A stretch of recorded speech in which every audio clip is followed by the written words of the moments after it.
반갑습니다. 오대영 라이브 오대영입니다. 오전에 미국 액트지오 대표가 입국했습니다. 명확한 답을 주러 왔다고 말했습니다. 그 답이 정말 궁금합니다. 국방부의 보고서가 파장을 낳았습니다. 최상병 사건과 관련해 최초와 최종 보고서가 확연히 달라진 겁니다. 잠시 뒤에 자세히 따져보겠습니다. 먼저 이수진 앵커가 한 줄 뉴스 전해드립니다. 동해 영일만 앞바다에 최대 140억 배럴의 석유가 매장됐을 가능성이 있다고 보고한 액트지오의 대표가 오늘 입국했습니다. 비토르 아브레우 대표는 오는 7일 기자회견을 열어 여러 의문점에 대해 설명하겠다고 했습니다. And then raise a lot of questions in the Korean for the Korean people and the Korean community. So then I'm come here to discuss with KNOC what's the best way for us to approach this and actually to give better or more clear responses for the Korean people. 최상병 사건과 관련해 국방부 조사본부가 처음에는 임성근 전 사단장의 혐의를 명시했던 걸로 드러났습니다. 첫 보고서에는 범죄 정황이 있다고 명시했지만 일주일 뒤 임성근 사단장의 이름이 사라졌습니다. 22대 국회 첫 본회의에서 우원식 더불어민주당 의원이 전반기 국회의장으로 선출됐습니다. 재적의원 192명 중 189명이 찬성했습니다. 국민의힘 의원들이 본회의를 보이콧하면서 더불어민주당 이하경 의원이 국회 부의장으로 선출됐습니다. 상임위 배분과는 직접 관련이 없고 무엇보다 국회를 원만하게 빨리 구성하라는 사회적 요구가 높은데도 여당 소속 의원들께서 선거에 참여하지 않은 것은 참으로 유감입니다.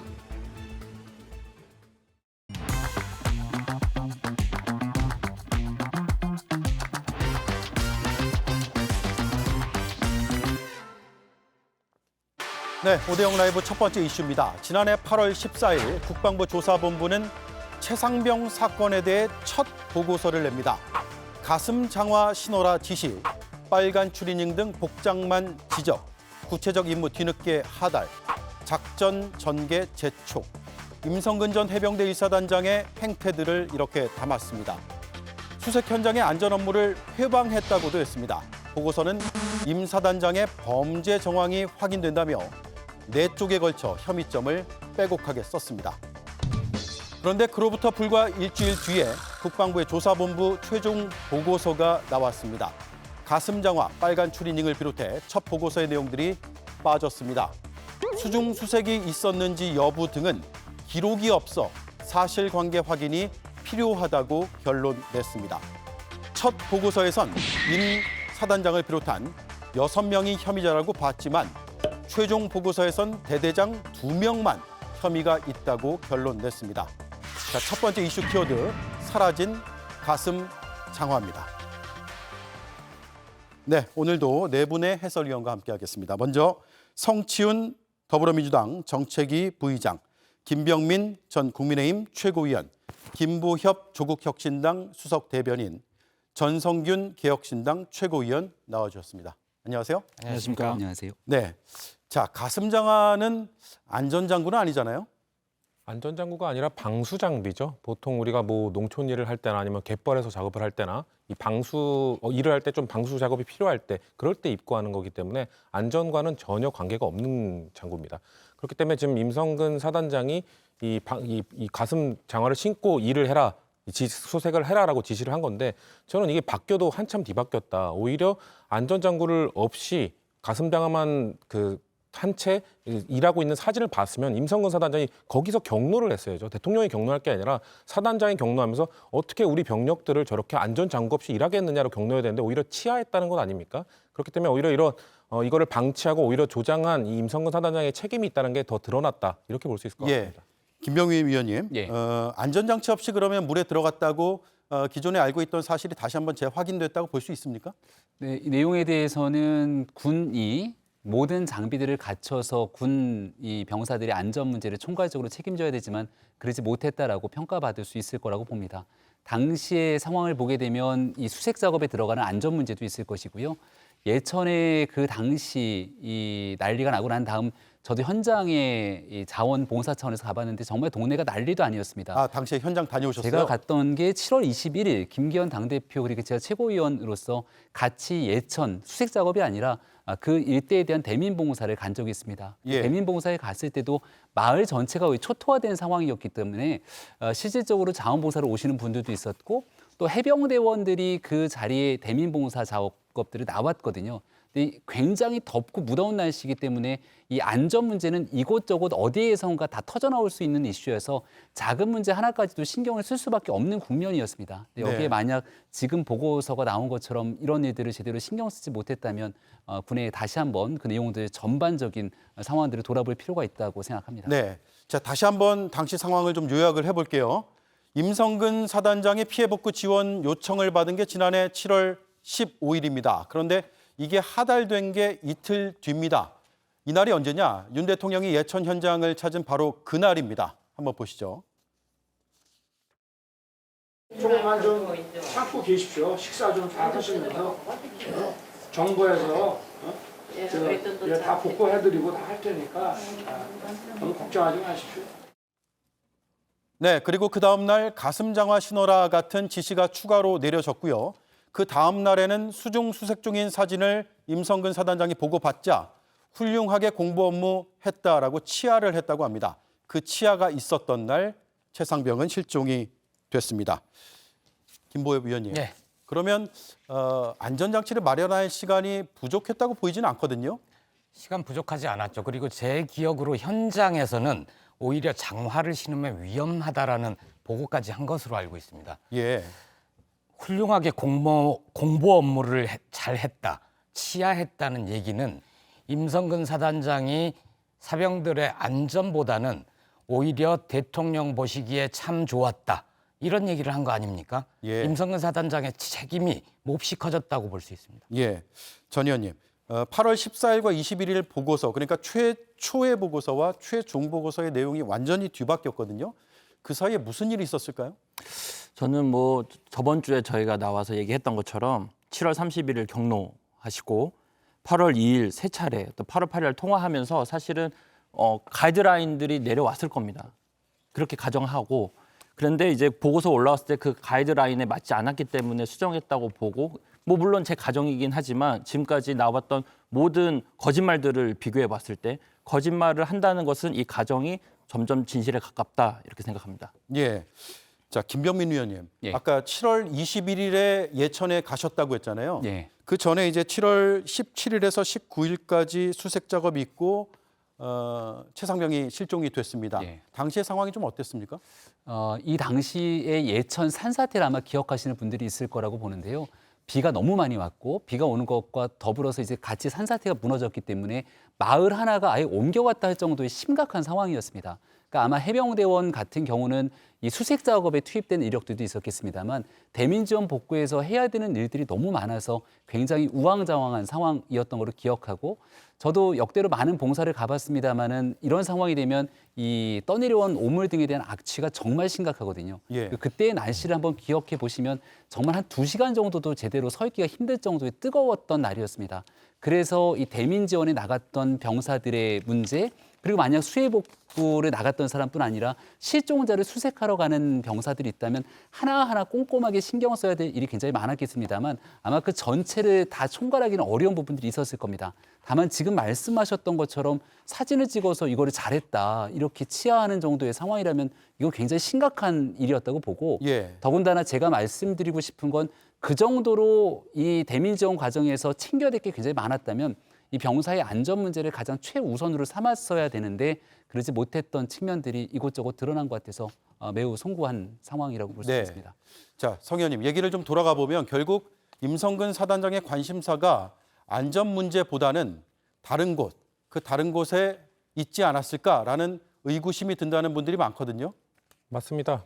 본인이 일단 실종자 수색을 방점을 찍은 건데요. 대통령께서 그 방문을 했을 당시 그걸 지시를 했기 때문인 것으로 보이는데 실종자 수색도 중요한 일입니다. 하지만 실종자 수색을 하면서도 우리 장병들의 안전을 최우선해라, 절대 무리하지 마라, 이런 명령을 대통령이 내렸어야죠. 만약에 대통령이 그런 거에 대해서 뭐 현장의 상황을 잘 모르기 때문에 몰랐다면 당연히 그 다음으로 그 명령을 내려야 되는 사람은 임성근 사단장입니다. 그럼에도 불구하고 임성근 사단장은 오히려 물가에 들어가지 않고 이 도로를 수색하는 장병들의 모습을 보면서 들어가서 수풀도 좀 찔러보고 이 장화를 신고 들어가서 해라라고 직접 명령을 했다는 것 아닙니까? 심지어 그 멘트를 하면서 그런 방법으로 다른 대대가 실종자를 찾았다고 하더라. 이 말은 뭐냐면 실종자 수색을 어떻게든 병력들의 안전보다는 어떻게든 실종자를 찾아서 본인의 공을 세우고 싶은 그런 공치사를 하고 싶은 그런 목적밖에 없었다는 것이죠. 저는 매우 무능한 지도자라고 생각을 하고요.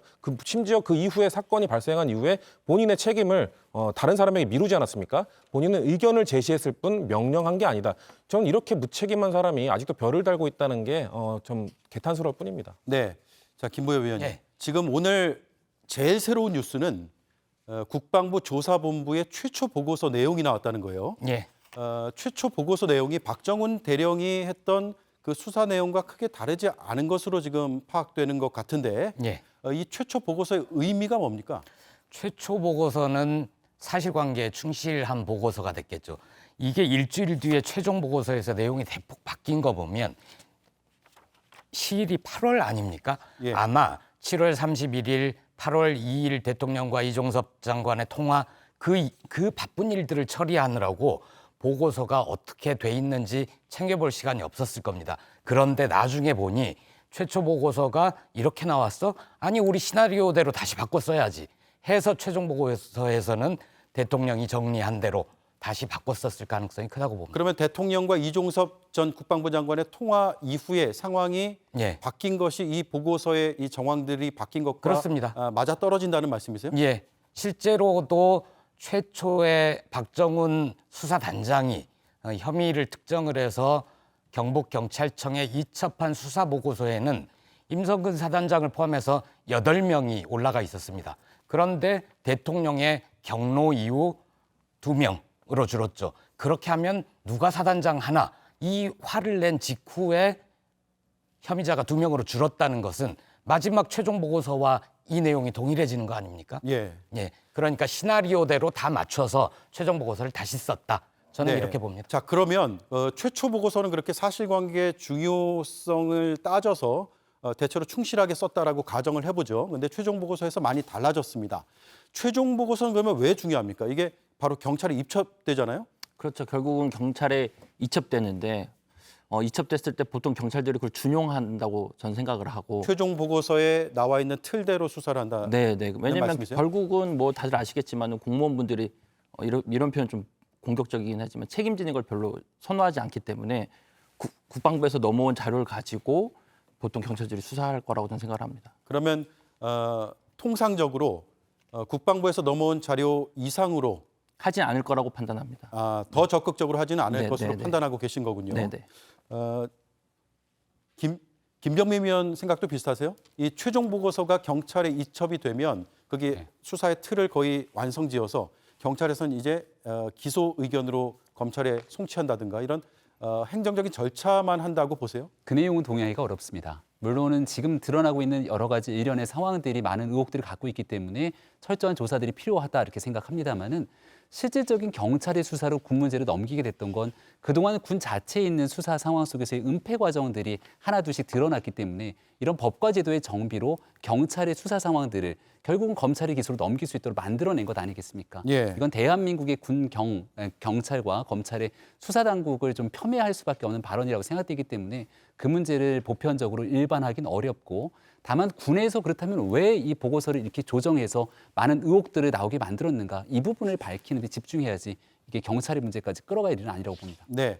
자, 어쨌든 지금 드러난 사실은 최초의 보고서와 최종 보고서의 내용이 상당히 다르고 임성근 전 사단장을 비롯한 상당수의 혐의자들이 빠졌다.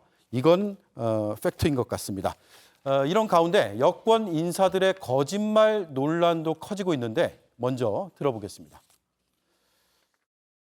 장관님의 판단이나 우리 엄정한 수사에 혹시라도 여당 간사가 전화를 하고 하는 것이 아는 체 하는 것이 방해될까 안 했습니다. 그 인정하시죠? 예, 그렇습니다. 한 번도 전화를 한 적이 없습니다.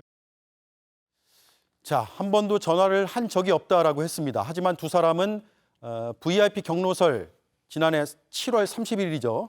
그 이후에 8일간 13차례 통화한 기록이 나왔습니다. 그리고 김계환 해병대 사령관은 이렇게 얘기했었죠. 사령관님은 안보실로부터 몇 번 이거와 관련해서 통화를 했습니까? 이거와 관련해서 안보실과 통화한 적은 한 번 있습니다. 자, 한 번 있습니다라고 했는데 안보실 관계자와 10여 차례 통화한 기록이 나왔습니다. 자, 김병민 위원님, 예. 이게 통화 내용까지 나와봐야 이게 거짓이냐 아니냐를 밝힐 수 있을 것 같은데 만약 거짓이라면 위증죄로 처벌이 가능합니까? 뭐 국회에서 했던 내용들이기 때문에 실질적으로 일단 국민들 보시기에 이 고위 이 공직에 있는 사람 그리고 대한민국을 대표하는 국회의원이 국민들 앞에서 거짓말하게 된 꼴 여기에 대해서는 일단 도덕적으로 지탄이 불가피한 상황으로 보이고요. 예. 그리고 이게 지금 국정감사에서 진행했던 내용들은 아니라 일반적인 국회 상임위에서 했던 내용이기 때문에 아마 위증에 대한 부분들이 어떻게 진행될지는 법적 부분을 따져봐야 될 것 같습니다. 선서를 하지 않았고 네. 위증하지 않겠다고 선언하지 않았기 때문에. 다만 법적인 문제를 떠나서 이러한 내용들이 국민께 알려졌기 때문에 이 국민들이 바라보는 발언의 신뢰성들이 상당히 떨어진 것 아니겠습니까? 예. 아마도 있는 그대로 통화를 한 적이 없다 이렇게 얘기하지만 않았어도 저 때가 이 잼버리 등 실제 논의를 거치면서 뭔가 처리할 게 굉장히 많은 상황이었기 때문에 국방위 관사와 국방부 장관이 통화할 거리나 얘기들은 많았을 겁니다.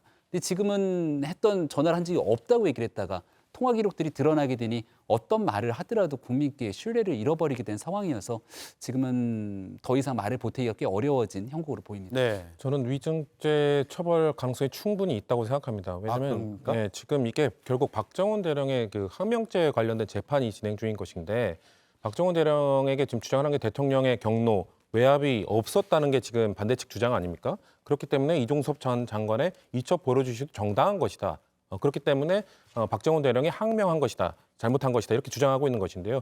지금 김계환 사령관이나 이런 관련자들의 증언이 피의자에게 불리한 증언입니다. 이것을 거짓말로 피의자에게 불리한 증언을 하게 되면 모해 위증죄에 해당되거든요. 그렇기 때문에 이게 의도적으로 피해자에게 일부러 불리한 증언을 했다. 이렇게 밝혀지면 전 충분히 위증죄로 처벌을 받을 수 있는 상황이기 때문에 단순히 뭐 선서를 안 했다고 해서 이것은 뭐 처벌을 안 받는다. 전 그렇게 보지는 않습니다. 네. 자, 공직자의 거짓말은 엄벌에 처해야 됩니다.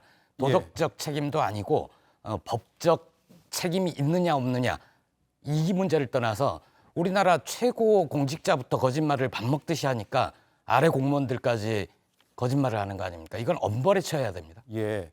자, 그런데요. 처음에는 이제 저렇게 통화를 하지 않았다라고 얘기를 했습니다.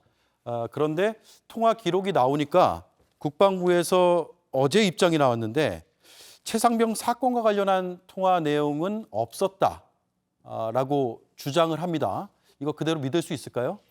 저는 제가 오늘 대전에 다녔습니다. 대전에 다녀왔고 대전의 현충원에 다녀왔는데 거기에 최상병과 박일병의 묘가 거기 있습니다. 그래서 갔다 왔는데 혹시 다녀오셨습니까? 혹시 세 분은? 저는 못 갔고 조국 혁신당에서는 네. 지난주에 가서 참배를 하고 한번 시간 되시면 꼭 가보시길 권장드립니다. 왜냐하면 가보니까 왜 젊은이들이 왜 여기에 계셔야 될까? 너무 분노했고요. 예. 어른들은 젊은이들은 나라를 지키기 위해 했다가 목숨을 잃었는데 어른들은 왜 거짓말로 빠져나가려고 하는 건지 너무 분노했습니다. 그래서 우리 정치권이 좀 더 분노해야 된다 생각합니다. 네. 네.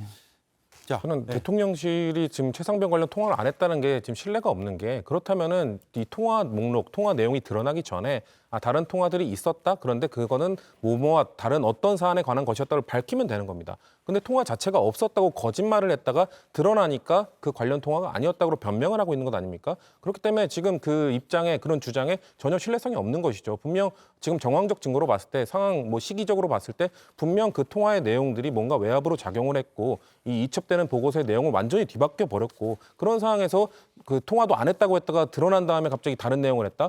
아니 그 대통령이 심지어 비화폰 그 보안이 유지되지 않는 폰을 갖고 그 출장을 가 있는 국방부 장관에게 전화를 3통이나 걸었습니다. 그럼 매우 긴급한 사안인 거거든요. 그렇다면은 다른 사안이라면은 처음부터 밝히면 됩니다. 그건 이종섭 전 장관도 저는 위증죄와 아닌 것을 좀 오가고 있다고 보는데, 왜냐하면 국회에 나와서 뭐라고 했냐면 최상병 관련해서 통화를 한 적이 있습니까라고 했을 때 7월 31일에 한해서는 없습니다. 이런 식으로 대답했거든요. 예. 왜냐하면 8월 2일 날 통화한 걸 나중에 드러나지 않습니까?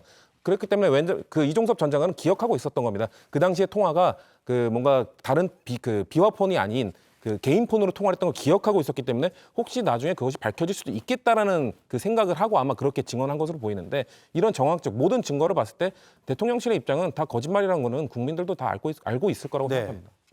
김 의원님, 지금 신원식 현 장관이죠. 당시에 국민의힘 의원이었고 국방위원이었고요. 여당 의원과 통화할 일이 있을까요? 해병대 사령관이요? 해병대 사령관과의 통화는 죄송합니다. 국방장관. 국방부 장관이랑 얼마든지 통화를 하죠. 이종석 국방장관과 신원식 당시 여당 의원가요? 국방의 간사기 때문에 장관과의 통화는 매우 자연스러운 일입니다. 다만 이제 이 일이 지금 있게 되는 일련의 사안들을 뭔가 그 신원식 간사가 통화를 한 적이 없다고 얘기를 한 상황 때문에 오해와 의혹이 증폭되고 있는 것입니다만, 집권당이기 때문에, 야당이면은 장관과 통화일이 이렇게 많지가 않죠. 하지만 집권당 입장에서는 굉장히 많은 정책 협의를 해나가야 되는 상황들이기 때문에 특히 해당 상임위 간사라면은 해당 장관, 차관과의 통화는 자연스러운 일입니다. 네. 자, 그러면 지금 사건의 얼개가 대체로 맞춰지고 있긴 합니다. 예. 근데 마지막 하나인 것 같아요. 통화 내용. 통화 내용은 어떻게 나옵니까? 통화 내용은 수사를 해야지 알 수 있는 거죠. 그거는 녹음이 돼 있지 않으면. 예. 그런데 조국혁신당은 얼마 전에 공수처에 이 사건 관련해서 윤 대통령, 이종섭 장관을 고발을 하면서 당장 전화기를 압수수색하라 이렇게 주장을 했습니다. 혹시라도 요새는 통화하면서 녹음하는 사람 많지 않습니까? 네. 윤 대통령이 검사 시절부터 사용했던 그 전화, 그리고 이종섭 장관이 그때 통화했던 전화, 이 2대를 빨리 압수수색해라. 압수수색해서 혹시라도 통화 내용이 녹음되어 있는지 확인하라. 이게 저희들의 주장입니다. 네, 알겠습니다. 첫 번째 이슈 이렇게 정리를 하겠습니다. I'm Victor Abreu, owner of the Actigeo, the company. And did you also analyze the economic values of the oil reserves and do you highly evaluate them? The answer is yes, but I cannot expand on that. 이 아브레우 대표는 대왕고래 프로젝트의 성공 가능성을 낙관했습니다. 회사 주소지가 가정집으로 되어 있다, 1인 기업으로 등록되어 있다, 이런 사실들이 알려지면서 과연 믿을 만한 회사인가 의문이 제기되고 있는데요. 학술 활동을 찾아봤더니 영향력 있는 논문에 참여해왔던 걸로 확인이 되고요. 약 20년 전에 쓰인 논문에서도 대학 교수라던가 석유 탐사 기업에 근무했던 이력, 이런 것들이 확인이 됩니다.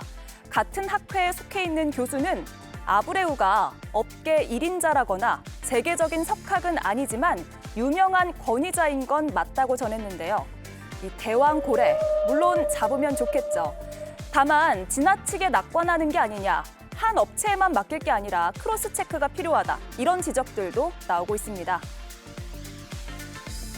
비용 자체가 천문학적으로 들고 그러면 몇 번에서 안 나오면 사실은 경제성이 꽝이 되는 거거든요. 더 이상 우리가 가면 회복할 수 없는 손해가 생기겠다. 그런 이제 확률적인 판단을 하신 거라고 봐야죠. 오늘의 키워드, 대왕고래 잡으러 왔다입니다. 네, 고래를 잡으러 오긴 왔습니다. 미국 액트지오의 비토르 아브레우 대표가 오전에 입국을 했습니다. 자신의 회사가 세계 최고 중에 하나라고 자평을 했습니다. 자, 이 액트지오 회사가 갑자기 급부상하면서 현지에서 기자들도 많이 가고요. 또 커뮤니티에도 좀 올라오는데 본사에 가보니까 지금 약간 옆에 잘리긴 했지만 지금 임대 중이라고, full lease라고 돼 있죠. 그래서 과연 정체가 뭘까 이렇게 의구심은 많이 일어나고 있습니다. 성채원 의원님, 어떤 업체입니까? 아무래도 관련 심해 프로젝트에 많이 참여했던 업체는 맞는 것 같습니다. 그리고 그 심해 프로젝트 성과도 냈던 곳은 맞는 것 같고요. 근데 저는 이 액트지오라는 회사 하나에 너무 집중하는 것은 너무 지엽적인 문제라고 생각합니다. 왜냐하면 지금 이 대왕고래 프로젝트 전체 프로젝트에서 이 액트지오가 맡고 있는 것은 결국 우리 광구에 대한 이 자료들을 수십 년, 십수년 동안 그 조사한 자료들을 쫙 주고 이것이 사업성이 있는가라고 평가를 의뢰한 그 하나에 불과하거든요. 이후에 있는 뭐 시추 작업이라든지 그런 거에서는 액트지오가 다 담당해서 하는 게 아닙니다. 그러니까 네. 한국석유공사가 다양한 업체들과 함께하는 것이기 때문에 결국 그러면은 이 액트지오가 지금 여기 사업성 뭔가 20%의 확률이 있다고 판단한 것 거기에 근거가 있느냐라는 건데요. 그거는 뭐 지금 충분히 있다고 봅니다. 왜냐하면 액트지오가 했던 활동들이 다 거짓이 아니기 때문에 단 지금 이 대왕고래 프로젝트에서 지금 민주당이나 지금 시민들이 좀 국민들이 불안해하는 것은 왜 이 상황에서 대통령이 이것을 발표하는가? 이 여기에 있는 것이거든요. 왜 이 타이밍에 이 정도 진행된 상황에서 저는 정부가 뭐 산유국을 꿈꾸면서 이 정도의 프로젝트 진행할 수 있다고 생각합니다. 하지만 이 정도밖 어떻게 보면 산유국 이 대왕고래 프로젝트의 진행 상황이 아직 진척이 많이 안 된 상황임에도 불구하고 굳이 대통령이 나서서 발표를 한다는 것은 우리가 이 발표를 한 날 보지 않았습니까? 주가도 출렁출렁거리고 예. 뭔가 사람들도 지금 액트지오 회사를 막 다 찾아보고 궁금증을 갖는 것처럼 뭔가 의문점이 아직 너무 많은 상황에서 굳이 대통령이 이렇게 얘기를 했다는 것은 사업성이 진행을 하다가 사업성이 이건 아니다고 판단이 됐을 때도 공무원들 입장에서는 대통령이 명령을 했기 때문에 대통령이 이걸 발표를 했기 때문에 어떻게든 만들어야 된다는 부담감, 압박감 속에서 이거를 진행할 수밖에 없는 것이거든요. 그렇기 때문에 이게 부적절한 발표였다고 민주당에서는 야당에서는 지적할 수밖에 없는 겁니다. 네. 자, 이 액트지오가 갑자기 이제 부상을 했잖아요. 발표가 되면서. 그래서 과연 이 프로젝트가 뭔가를 일반 이 시민들은 알 수가 없잖아요. 그러다 보니까 이렇게 찾아다니고 이게 맞는가? 뭐 하는 업체지? 대표는 누구지? 이렇게 궁금해하는데 김보엽 위원님. 예. 과거 기자 정신을 발휘해서 좀 찾아보셨습니까? 아니요, 저는 오늘 관련 논평을 하면서도 이 업체 그리고 저 전문가에 대한 검증은 언론인들이 좀 맡아주십시오라고 말씀드리고 저희 조국혁신당이 주장하는 바는 최소한 구멍 하나 뚫는데 1천억이 드니까 5개를 뚫으면 5천억 원 이상의 예산을 쓰는 엄청난 프로젝트 아닙니까? 그러면 사전 검증도 한 업체에 맡길 것이 아니라 최소한 서너 군데 맡겨볼 수 있는 것이고 왜 저런 전문가 저런 회사는 미국에만 있는가? 우리나라에는 전문가가 없는가? 우리 산업자원부 공무원들에는 저 정도의 전문성을 가진 분들이 없는가? 같이 검증하면 안 되는가? 이런 의문을 아직까지 갖게 되는 거죠. 네. 자, 김 의원님. 네. 지금 아브레오 대표가 한국으로 오는 비행기 안에서 연합뉴스하고 SNS를 통해서 인터뷰를 했거든요. 이 분야의 세계 최고다. 그리고 심해 탐사에 특화된 회사다라고 강조를 했는데 당사자도 이렇게 얘기하고 또 우리 정부도 그렇게 발표했다면 일단 믿어야겠죠? 당사자는 당연히 그렇게 발표를 해야 되지 않겠습니까? 본인 홈페이지가 마비가 됐다. 안 믿으세요? 네, 아니 저는 믿고 싶죠. 그리고 당사자는 다 이렇게 얘기를 해야 되는 게 맞다고 보고요. 프로젝트 그룹이기 때문에 회사이기 때문에 회사의 직원들이 뭐 대규모로 갖고 있지 않다라고 하는 그 말도 믿고 싶습니다. 예. 그리고 이제 조금 있으면 기자회견을 연다고 하니까 그 과정에서 우리에게 공개되지 않았던 얼마나 많은 내용들이 확인이 됐는지는 이제 차분히 살펴보면 될 일이라고 보고요. 이게 2007년도부터 동해 앞바다에 있는 석유에 관련된 프로젝트는 진행이 돼 왔고 탄성파를 통한 지층 구조 분석은 꾸준하게 해왔다는 겁니다. 근데 이 지금 얘기하고 있는 액트지오라는 회사랑 계약을 맺고 진행한 게 2023년, 그러니까 작년에 있었던 일들인데 여기에 전문성을 갖고 분석을 해봤더니 명확하게 이 안에서 한 120억 배럴 정도가 되는 막대한 양의 석유가 있을 거라고 이 사람들이 확인한 것 아닙니까? 그러니까 산업통상자원부에서도 이 한 업체의 얘기이기 때문에 이걸 고스란히 있는 그대로 믿을 수가 없어서 우리나라에 있는 여러 전문가들과 수차례 검증 작업들을 거쳤다는 거예요. 그리고 난 다음 여기에서 처음에는 물리탐사 단계가 됐기 때문에 그다음에 탐사 시추로 들어가는 돈이 막대하게 들어가니 이런 내용에서 국민께 5개의 시총을 뛰는 5천억 정도의 비용을 들여서 성공 확률은 20%지만 한번 국민 여러분 해봅시다라고 얘기하는 건 저는 대통령이 당연히 해야 될 일이라고 봅니다. 예. 그리고 다만 한 가지 아쉬운 건 올 초에 이걸 받았다는 거예요. 그러면 4월 전에 좀 하시지. 총선 전에. 이런 아쉬움이 전에요? 있습니다. 김병민 의원 그 선거 나가기 전에요. 네, 그랬으면 또 야당에서 난리가 났겠죠. 네. 총선용으로. 그래도 4월 전에 했으면 어땠을까? 예. 라는 아쉬움이 그렇군요. 자, 이 업체 얘기를 마지막으로 한 번만 여쭤볼게요. 네. 어제 개혁신당에 김용남 전 정책위 의장이 나와서 감이 좀 이상하다. 찾아보니까 외신 기사도 없고 또 교육을 주로 하는 업체로 등재가 돼 있다. 라는 건데 개혁신당에서 어떻게 보고 있습니까? 일단은 뭐 업체를 평가하기보다는 근데 다만 그 주 업종이 사실은 탐사 이런 걸 하면 좋겠지만 직업 훈련으로 돼 있다는 게 참 의심스러운데. 직업 훈련이요? 네, 직업 훈련. 네, 그런데 전 이제 최남호 산업통상자원부 2차관께서 인터뷰 중에 5개월 동안 검증했다고 말씀하셨거든요. 그래서 저는 국민들이 이렇게 뜨겁게 궁금해하니까 도대체 5개월 동안 어떻게 검증했는지 한번 설명해 주셨으면 좋겠습니다. 네. 네. 자, 4월 전에 발표를 했으면 좋겠다고 했던 김병민 의원님. 윤석열 대통령의 발표 이틀 뒤에 전격적인 입국을 했습니다. 그 전에 아마 조율이 됐겠죠? 네, 어느 정도는 될 수밖에 없었을 거라 보고요. 또 본인 입장에서도 이게 국내에서 갖고 있는 의혹들이 일파만파 커져서 정리가 되지 않는다면 회사에 미치는 신뢰도에도 타격이 있을 것 아니겠습니까? 그러니까 저는 이 내용이 만약 윤석열 정부가 끝나고 난 다음에 검증이 된다 그러면 이거 좀 뭔가 냄새가 나는데 이렇게 얘기할 수 있다고 생각합니다. 근데 당장 올해 연말에 이제 그 탐사 시추가 들어가고 내년도 상반기면 일정 부분 결과가 나온다는 거잖아요.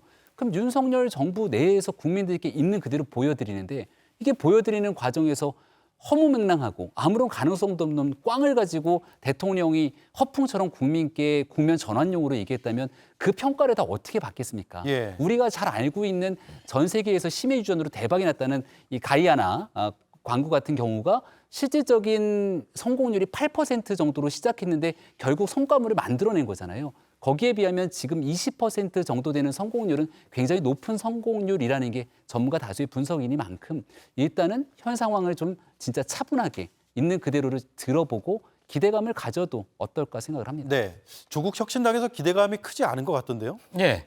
아니 저는 대통령부터 차분했더라면 훨씬 좋았을 것 같아요. 예. 산업자원부 장관 정도가 이걸 브리핑을 했으면 아 그래? 그러면서 더 관심을 가졌을 것 같은데 대통령이 나서서 먼저 호들갑을 떨어버리니 원래 그러지 않습니까? 그 개그 프로그램에서 웃긴 얘기할 때도 얘기하는 사람이 먼저 웃어버리면은 다른 사람들이 썰렁해지거든요. 예. 그런 거 비슷하게 대통령이 너무 먼저 나섰다. 네. 자, 기자회견이 모레 있습니다. 그 내용을 좀 보면 윤곽이 나올까요? 글쎄요, 뭐 이거에 대해서 전문성을 갖고 있는 사람들이 많지 않기 때문에 그것을 뭐 발표한다고 해서 국민들의 뭐 신뢰도가 높아질 거라고는 생각하지 않습니다. 다만 오히려 대통령께서 먼저 이걸 얘기해서 대통령에 대한 신뢰가 이렇게 낮은 상황에서 대통령이 신뢰를 너무 많이 떨어뜨려 놨습니다. 그렇기 때문에 전문가가 나와서 조금 이것을 보완할 수는 있겠으나 대통령이 벌려놓은 이 불신 이런 거에 대해서는 회복할 수 없다고 보고요. 저희는 대통령이 이거를 국정 브리핑이라는 이름으로 처음으로 이걸 한 거는 국면 전환용을 꾀했다면 민심을 너무 모르는 것이고 정말 그냥 정책 브리핑을 위해서 이걸 첫 번째 아이템으로 선정을 했다면 정무적 감각이 제로인 거라고 봅니다. 그렇기 때문에 단순히 이 사안 자체에 대해서 보는 것뿐만 아니라 지금 대통령실의 국정 운영 이 하기 위한 기초 체력 이런 기초 능력이 너무 부족하다 이렇게 판단할 수밖에 없을 것 같습니다. 네. 그런데 지금 주식시장이 요동치고 있거든요. 그래서 대통령의 발표가 이런 시장 상황까지 좀 감안을 해서 했더라면 어땠을까? 라는 아쉬움을 표하는 분들도 꽤 있습니다. 근데 이 테마주로 연결될 수 있는 주식시장을 감안해서 한다는 건 저는 불가능한 일이라고 생각합니다. 발표를 10시에 했다는 것 때문에 장 마감 이후에 하는 게 어떻겠냐 얘기를 합니다만은 10시에 발표해서 그날 상한가진 종목이 그 다음날 따상 연이어서 같이 상한가가 가는 종목들도 있고 그 종목들을 살펴보면 지금 있게 되는 동해 석유 프로젝트랑은 아무 관련이 없는 회사들도 이른바 주식시장에서 상한가를 치기도 하거든요. 이렇게 테마주로 엮여서 돌아가고 있는 일들까지도 사실 대통령의 정책 발표랑 다 연결짓기는 어려울 거라고 저는 생각하고 예. 다만 한 가지 정리하고 넘어가야 될 것은 국민들이 궁금해하시겠죠. 누군가는 이 정보를 알았을 텐데 혹시 그 종목에 미리 들어가서 이 주가의 흐름에 올라타서 사익을 편취한 사람들은 없을까? 그런 궁금증은 생길 수 있습니다. 여기에 대해서는 좀 명확한 조사를 통해서 국민께 정부가 신뢰를 떨어뜨리지 않도록 하는 후속 조치 작업들은 필요하다고 봅니다. 네. 문재인 정부 때 청와대 경험을 좀 말씀드리면 대통령이 어느 대기업을 방문하는 일이 있지 않습니까? 제 기억으로 한화큐셀을 방문을 했는데 당시에는 대통령이 어느 기업을 방문을 한다 하면 주가가 움직일까 봐 그것도 장 마감한 이후에 3시 반 이후 4시 정도 이후에 주가 영향을 끼치지 않게 발표를 했고요. 당일 주가에는 영향을 끼치지 않는. 이 테마주가 급등한 소식도 있지만 반대로 재생에너지 쪽 주가는 폭락했습니다. 이번 대통령의 그 국정 브리핑이 나중에 혹시라도 국정 블러핑으로 밝혀질 경우에는 이걸 누가 어떻게 책임질 것이냐 묻지 않을 수 없습니다. 네. 그래서 제가 한 가지 안타까운 것은 사실은 2007년도부터 계속 해왔는데 자원 개발을 전 정부에 대한 칭찬이나 이런 게 좀 있었으면 어땠을까라는 게 좀 아쉽고, 두 번째는 이제 대통령께서 직접 말씀하셨기 때문에 이제 명운이, 대통령님의 명운이 정책이 아니라 이 석유가 나오는지 안 나오는지에 걸려 있다라는 게 너무나 안타깝습니다. 네. 어쨌든 올 연말부터 시작을 하면 내년 상반기에는 뭐 결론이 어느 정도는 나온다고 하겠죠. 그런데 정부는 이렇게 연말에 나서는데 야당은 상당히 비판적인 신중론을 제기하고 있습니다. 들어보겠습니다. 지금 석유 탐사를 놓고 확률이 20%라고 합니다. 반대로 얘기하면 80%는 아니란 얘기입니다. 근데 정부 예산을 들여서 밑빠진 독에 물붓기가 될지도 모르는데 이렇게 정부 예산을 전적으로 들여서 하는 것도 심각하게 좀 고려해 봐야 될 부분입니다. 자, 매장이 돼 있느냐? 그 이후에는 과연 그러면 경제성이 있느냐? 이 문제로 이어지거든요. 짤막하게 한마디씩 들어볼까요? 일단 지금 공간이 있다는 것만 확보된 거고요. 공간이 있는 거에 석유가 있어야 되는 것이고, 그것을 뽑아냈을 때 경제성까지 있어야 됩니다. 그러니까 하나라도 0%면은 그냥 전부가 0이 되는 그런 낮은 확률인 겁니다. 그리고 예. 5군데를 판다고 해서 5군데 중에 하나가 무조건 있는 게 아니라 다 5분의 1, 5분의 1, 5분의 1 되는 겁니다. 그러니까 20%의 낮은 확률로 다 1,000억을 들여서 뚫어야 되는 것이기 때문에 이것이 과연 국가가, 대통령이 나서서 이렇게 주도적으로 할 만한 사업인가, 이거에 대해서 의구심을 야당에서는 야당의 역할을 할 수밖에 없는 것이죠. 네. 지금 정부에서 20% 얘기한 게 경제성까지 감안한 건 아니죠. 네, 여기서 확인될 수 있는 이제 최종적인 시추 탐사에 대한 가능성들을 얘기하게 된 것이고요. 마지막 끌어올렸을 때 이게 상업 생산이 가능했을 때 정말 양질의 석유와 가스가 묻혀 있을지, 지금 얘기하고 있는 140억 배럴의 양이 있는 건지, 아니면 지금 얘기하고 있는 건 일정 부분에 국한된 것이기 때문에 이것보다 더 많은 양이 묻힐 수도 있다는 얘기를 하고 있는 겁니다. 그래서 성공 가능성에 관한 언급이라고 생각을 하고, 민주당도 비판은 하고 싶은데 너무 세게 나간 비판은 못하는 것 같습니다. 만약에 내년도 상반기에 석유가 콸콸 나올 수 있는 가능성이 있게 된다면 아마 영구박제되는 상황이 올 수도 있거든요. 예. 그래서 이 부분은 정말 국익을 생각해서 좀 차분하게 적어도 1년 안에 보일 수 있는 일들이기 때문에 미래를 내다보고 책임감 있게 지켜보는 것이 온당하다 생각합니다. 네. 생산성이요. 생산성 문제는 뭐 따져봐야 될 텐데, 일단 50년 전에 박정희 정권 때 당시 신문 기사를 보면 헤드라인이 석유가 나왔다고, 박정희 대통령이 연두해변에서 던진 충격파, 뭐 이런 기사들이 있었거든요. 석유가 나중에 나오긴 나왔습니다. 한 드럼통 정도 나왔는데 그게 원유가 아니라 정유였습니다. 그러면 그 얘기는 뭐냐? 이건 사기극이었던가는 거죠. 경유가 많이 포함되어 있었다 그랬죠. 그렇습니다. 저는 이 문제도 간단치 않다고 보는데, 지금 김 의원께서 민주당이 그래서 세게 못한다, 박제가 될 것 같아서 조국혁신당은 충분히 강하게 비판을 하고 있습니다. 그리고 혹시라도 나중에 나오면 어떡하냐, 역풍 맞는 거 아니냐, 저희는 그런 걱정 안 합니다. 석유가 콸콸 나오면 나라의 경사 아닙니까? 그러면은 마땅히 축하를 해야 되고, 저희는 사과를 할 겁니다. 저희가 대통령의 높은 뜻, 고귀한 뜻을 잘 몰랐군요. 네. 사과를 할 텐데 저는 그럴 일이 없을 것 같습니다. 네. 자, 개혁신당에서도 석유 콸콸 나오면 축하해 주실 거예요? 당연히 박수 보내고, 저는 개인적으로 가능하다면 축하난을 보내도록 하겠습니다. 축하난이요? 네. 알겠습니다. 자, 저희가 취재를 해보니까 전 석유공사 관계자입니다. 몇 년 전 추정 매장량이 1억 배럴 정도였다고 합니다. 그런데 몇 년 사이에 추정치가 140억 배럴로 뛰었다. 그러니까 몇 년 사이에 140배가 늘었다라는 건데, 우리가 뭐 전문가가 아니니까 뭐라고 아주 단정적으로 얘기할 수는 없지만 좀 이상하지 않나요? 어떻습니까? 이거에 대해서 아마 액트지오에서 기자회견을 할 때 저거에 대한 질문이 분명히 있을 거라고 생각합니다. 그거에 대해서 아마 좀 거짓을 섞어서 만약에 해명을 할 경우 요즘 제가 아까 말씀드린 것처럼 이 분야에 대해서 전문가가 그렇게 많지는 않지만 지금 이 국민들의 수준이 매우 많이 높아졌습니다. 충분히 이런 것들 검색이나 논문이나 이런 것들 찾아보면서 거짓을 찾아낼 수 있다고 생각하기 때문에 거기서 만약에 제대로 된 대답을 못한다. 그러면 여기에는 뭔가 의구심이 생길 수밖에 없죠. 그래서 저는 기자회견을 보고 저 부분에 대해서는 판단해도 될 것 같다는 생각입니다. 네. 자, 민주당과 특히 조국혁신당이요. 예. 윤 대통령의 발표에 대해서 국면 전환용이라고 비판을 하면서 천공을 언급했습니다. 관련 기사에 링크를 조국 대표가 했죠. 예. 그리고 민주당에서는 천공과 관련된 최고위원 회의 발언까지 있었단 말이에요. 자, 만약에 석유가 나온다면 그러면 이 역시 역풍 맞는 거 아닙니까? 역풍을 맞더라도 석유가 콸콸 쏟아지면 좋겠습니다. 저희는 그러면 사과를 하고 우리가 잘못했다. 사과를 하고 국가적 경사를 축하를 할 텐데 그럴 일이 없을 것 같다고 말씀드렸고요. 예.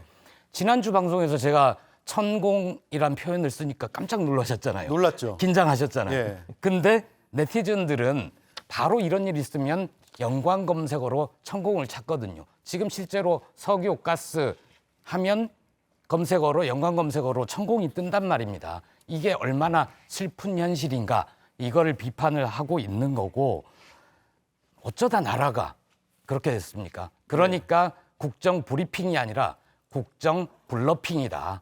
뻥일 가능성이 있다. 저희는 이렇게 봅니다. 네, 국민의힘에 반박이 있을 것 같습니다. 네. 내일 모레 있는 기자회견에서 기자님들이 액트지오사에게 천공은 안 물어봤으면 좋겠습니다. 네. 그리고 이런 일들을 사실은 대한민국 윤석열 대통령과 정부가 만들어낸 것이 아니라 과거에 있었던 청담동 술자리 의혹 등 말도 안 되는 가짜 뉴스들이 이곳저곳에 많이 파생돼서 퍼져나오지 않습니까? 최소한 정치권에서까지 이런 담론들을 끄집어내게 되면 내년도에 만약 정말 이 프로젝트가 성공적으로 돼서 기름이 콸콸 나오는 국가적 경사가 나왔을 때 또 네티즌들과 국민이 천공을 찾는 희한한 일이 반복돼서야 되겠습니까? 이런 일들은 천공이라고 하는 사람이 그동안 뭐 별의별 얘기들을 다 쏟아내는 것 같은데 그 사람이 했던 얘기들을 다 끌어다 얘기하면 이것도 천공 저것도 천공 이게 과연 정치적인 이슈 쟁점 공격에는 도움이 되겠습니다마는 대한민국 국익과 정치 발전에 무슨 도움이 되는지 묻고 싶습니다. 네, 자 오늘 이슈 두 가지를 여기까지 하고 정리를 하겠습니다. 네 분 감사합니다.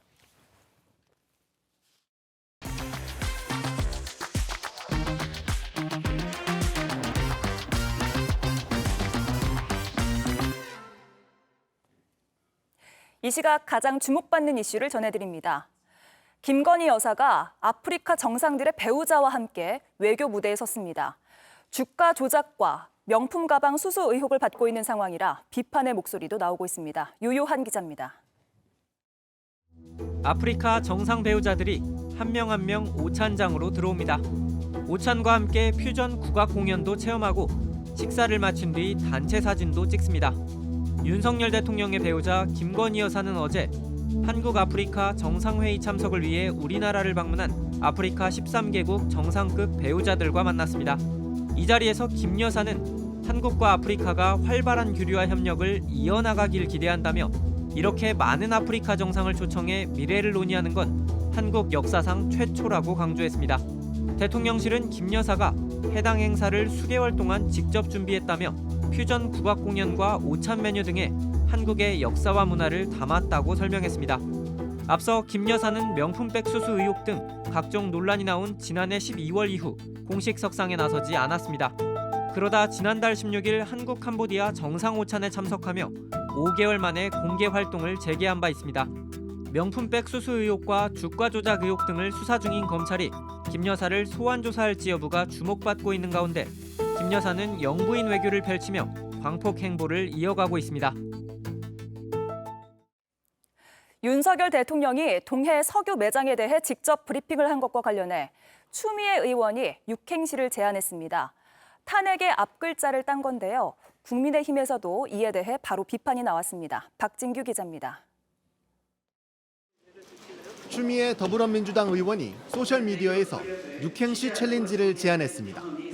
이틀 전 포항 영일만 앞바다 석유 가스 매장 가능성을 발표한 윤석열 대통령을 겨냥한 겁니다.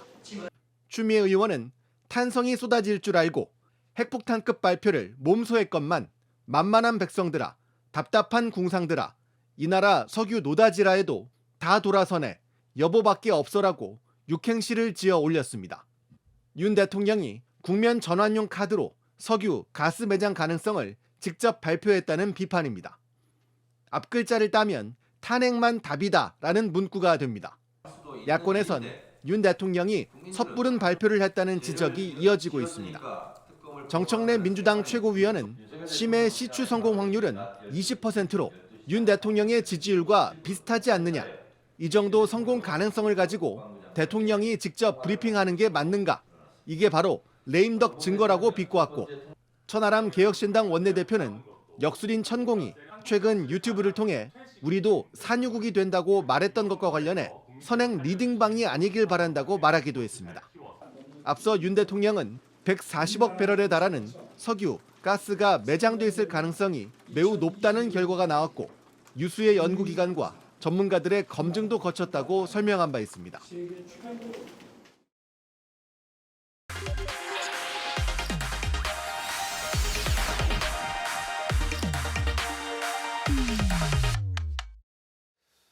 네, 오대영 라이브의 간판 코너입니다. 단도직입을 시작하겠습니다. 오늘은 해병대원 사망 사건 진상규명 TF 단장을 맡고 있는 박주민 더불어민주당 의원을 만나보겠습니다. 어서 오세요. 네, 안녕하십니까. 네, 무거운 얘기부터 시작을 해야겠습니다. 네. 최상병 사건과 관련해서 오늘 국방부 조사본부의 첫 보고서가 공개가 됐습니다. 네. 가슴 장화를 신어라라는 임성근 전 사단장의 지시가 떨어졌다. 이게 또 최상병의 실종 전날이었거든요. 네. 그래서 이런 무리한 수색 지시가 결국 사망에 이르게 했다라는 중요 정황 증거로도 볼 수 있지 않느냐, 이런 네. 의견들인데 어떻습니까? 그렇습니다. 지금 말씀하신 대로 국방부 조사본부에서도 애초에 조사했을 때는 임성근 사단장의 무리한 지시가 있었다는 걸 인정하고 그걸 심지어 보고서에까지 담았다는 거 아닙니까? 예. 근데 그게 이제 나중에 결론 부분에서는 결과적으로 빠지게 되면서 그 대상자, 이첩의 대상자에서 임성근 사단장이 빠지게 됐는데 네. 그 과정에서 저희가 외압이 있었냐 없었느냐를 밝히는 게 이 사건의 핵심이 돼버렸지 않습니까? 그리고 외압이 있었다는 정황까지 다 나왔고 실제로 이제는 보고서까지 수정된 상황이 지금 밝혀진 것이기 때문에 이제는 밝혀져야 될 사항들의 거의 대부분이 밝혀졌다. 네.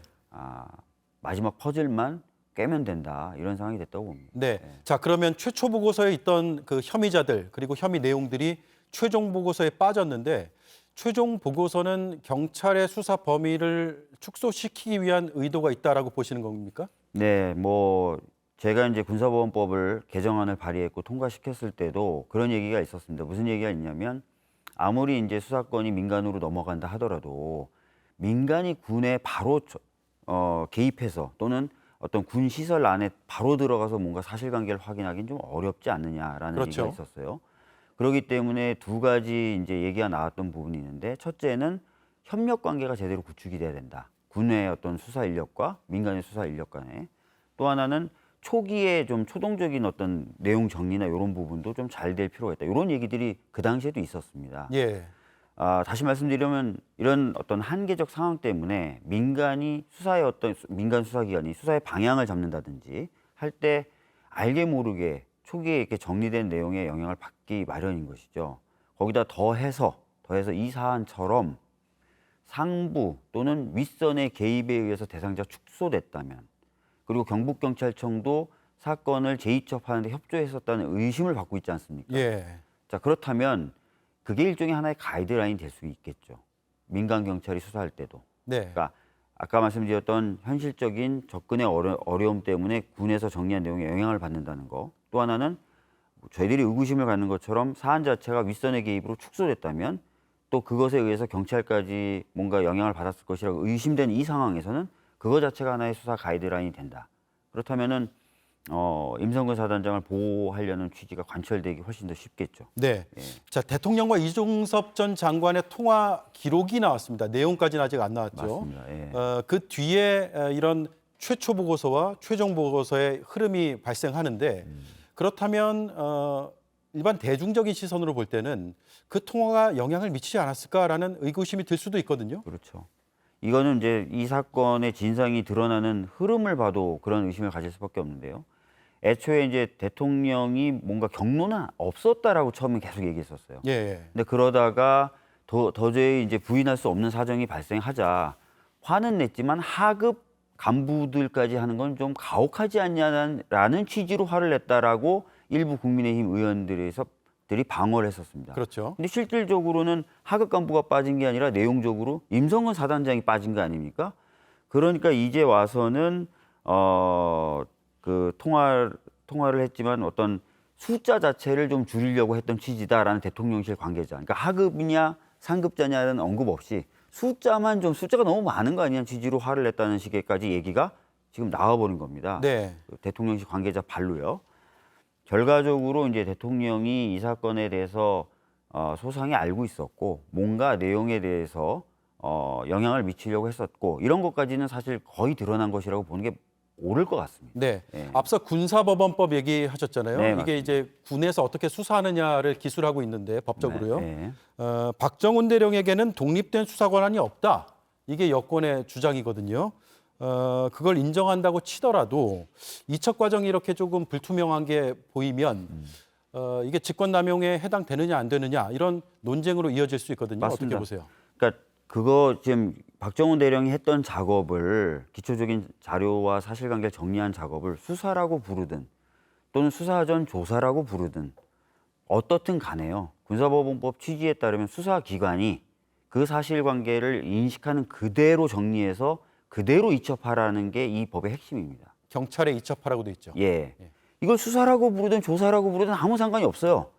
이 사람은 그거를 자기가 인식한 그대로 정리해서 바로 신속하게 딱 민간 경찰로 이첩을 하면 되는데 이 사람이 자기가 인식한 내용대로 정리해서 이첩했는데 위에서 압력이 들어온 거 아닙니까? 예. 그래서 내용을 바꾸라고 했던 거고 그럴 수는 없습니다. 제가 인식한 그대로 보내겠습니다라고 해서 했던 거 아닙니까?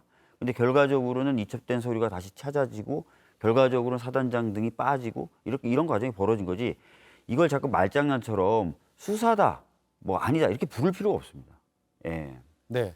자, 최상병 특검법이 21대 국회에선 결국 폐기가 됐고 많이 설득을 하러 다니셨다고 네, 들었는데 많이 했죠. 22대 국회 다시 한번 발의가 됐습니다. 네. 지금 국회 원구성이 안 되고 있는데 가장 빠르면 언제쯤 이 법안이 본회의를 통과할 수 있을까요? 지금 국회법에 따르면요.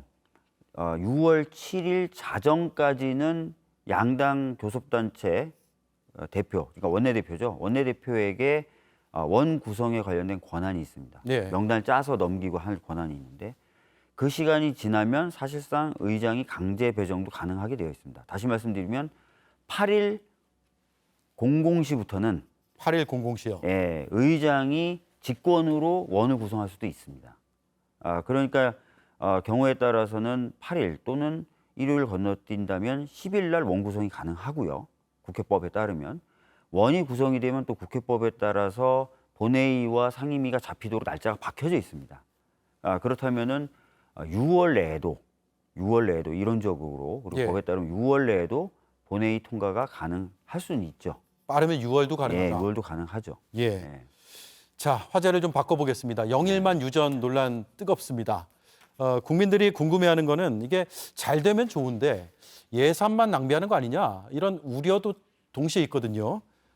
그래서 국회가 좀 나서서 뭔가 역할을 해줬으면 좋겠다 이런 의견도 있습니다. 국회가 미리 견제하거나 감시하거나 협조하거나 할 방법 없습니까?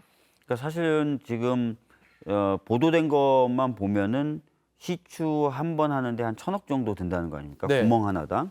근데 그걸 최소 한 5개 이상을 해야 된다는 거고 그래서 최소 한 5,000억 이상의 예산이 필요하다는 거 아닙니까? 그렇죠. 그럼 예산 편성 권한은 당연히 정부에 있지만 그 편성에 대해서 평가를 한다거나 할 수 있는 권한이 또 국회에 있습니다. 그러니까 예산 관련된 부분부터 시작해서 소관 상임위가 제대로 어떤 이 부처들이 프로세스를 밟고 있는지 이런 것들에 대해서는 점검할 수 있습니다. 네. 아마 국민분들께서도 이게 워낙 급작스럽게 발표되면서도 그 과정이라든지 이런 것들에 대한 충분한 설명이 없었으니까 혹시나 말씀하신 것처럼 예산이 낭비되는 것 아닌가 또 과도하게 여기에 관심이나 이런 게 집중이 되면서 주식시장에 교란이 일어난다든지 여러 부작용이 생기는 것 아닌가라는 걱정을 하고 계시니까 예. 국회 차원에서는 그런 내용들에 대한 점검을 할 필요 있겠죠. 네. 예. 그 역시 원구성이 돼야 되겠군요. 예, 뭐 아까도 말씀드렸던 것처럼 원구성 시한이 그렇게 늦어질 것 같지는 않거든요. 그래서 네. 구성이 되면 뭐 바로 할 수 있고 또 대통령이 나서서 발표했을 정도니 정부 부처가 국회에서 나오라 그러는데 아이 저희 못 나갑니다 이렇게 할 수는 없을 거예요. 예.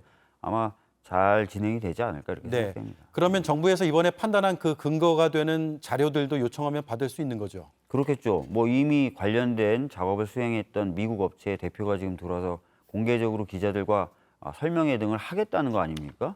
그럼에도 불구하고 그 자료를 국회에 제출하지 못한다. 그러면 좀 이상한 거죠. 네.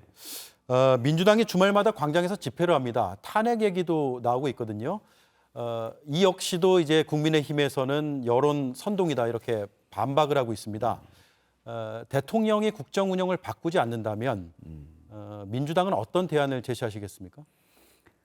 사실 저희들 입장에서는 매우 답답한 상황이에요. 뭐 총선 전에도 저희들이 국정기조가 변해야 된다라는 이야기를 많이 했었었고요. 또 여러 민생 법안을 통과시키기 위해서 저희 당 차원에서는 많은 노력을 기울였습니다. 그런데 총선 결과도 저희들이 그런 노력을 평가해 주셨든지 아니면 진짜 국정기조가 좀 바뀌어야 될 필요성이 있다고 인식하셔서인지 헌정사상 최초로 야당이 과반 의석을, 그것도 압도적인 수의 의석을 가지도록 해주셨어요. 예.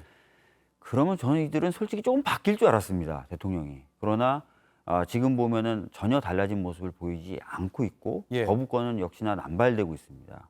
그리고 아까 저희가 모두에서 다뤘던 것처럼 최혜병 순직 사건 같은 경우에는 정말 놀랄 만한 증거들이 계속 나오고 있거든요. 근데 이런 상황에서도 전혀 반성의 기미가 없고 국정기조를 쇄신하겠다는 언급조차 없습니다. 그러다 보니까 저희들이 이 얘기 저에게 더 세게 하게 되는 것 같아요.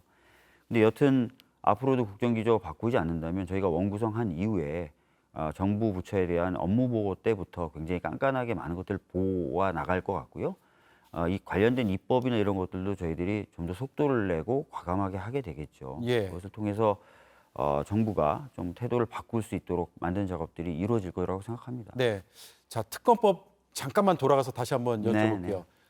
이번에 이제 야당이 과반이니까요. 통과는 되겠죠. 그런데 다시 한번 거부권을 행사하면 제2 요구를 할 텐데 21대 국회보다는 좀 나아질 것으로 봅니까?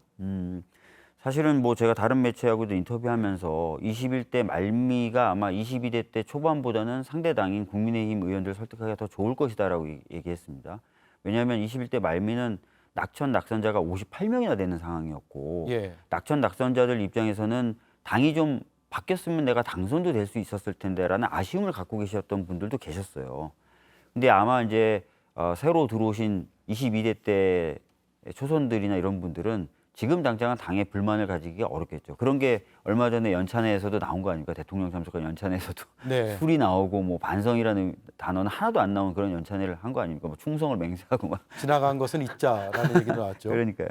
그래서 아마 황당한데요. 제가 웃겨서 웃는 게 아닙니다. 예. 황당해서 웃는 건데, 기가 차서 웃는 건데 그런 분위기일 거기 때문에 아마 설득하기가 그렇게 쉽지는 않을 거예요. 예. 다만 저희들도 가만히 있지는 않을 거고요.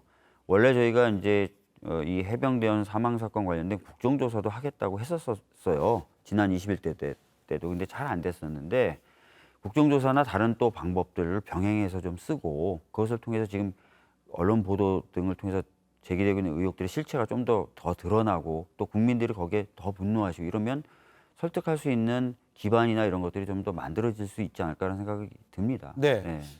이번 국회에서 법사위원장을 희망하시는 걸로 들었는데 맞습니까?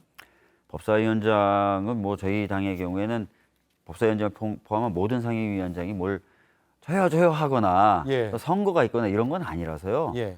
제가 이제 이 정도 톤으로 말씀을 드리죠. 시켜주면 잘할 거다. 네. 워낙 법사위에 오래 있었었고 간사도 했었고 상임위원장 직무대리도 제가 했었었고 관련된 사정은 손바닥 보듯이 다 안다. 뭐 그런 말씀들을 계속 드리고 있죠. 네. 어필이 좀 됐을까요? 예.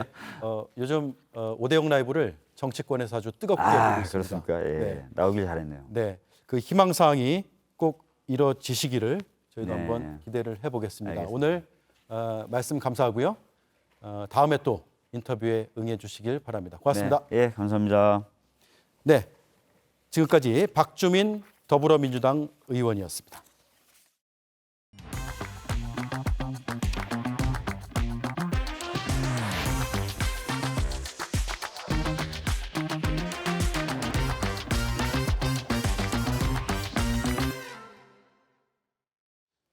박빙이다, 유치를 확신한다, 그리고 쓰인 5,744억 원의 예산. 이런 근자감이 낳은 충격이 아직 가시지 않았습니다.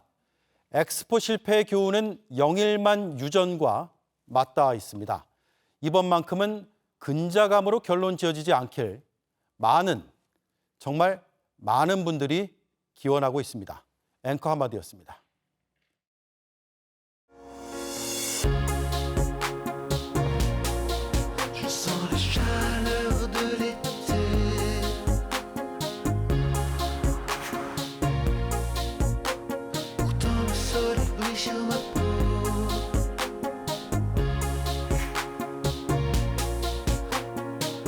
르노 한국에서 만나다. 새로워진 르노 아르카나 이텍 하이브리드를 만나보세요. 완벽을 추구한 여정의 완성. 제로. 태초의 하늘. 무한한 미래. 완벽한 새로움의 시작. 에피소드 제로. 다시 말하는 섬으로. 리니지엠. 근본이 뭔데? 근본 없는 비빔면들은 날려버린다. 비빔면 꼬라지들하고는 온성. 팔도 비빔면 탄생 40주년 기념작. 이것이 근본, 맛의 근본이 살아있다. 이게 근본이야. 맛있어. 네, 오대영 라이브 내일도 5시 30분에 찾아뵙겠습니다. 고맙습니다.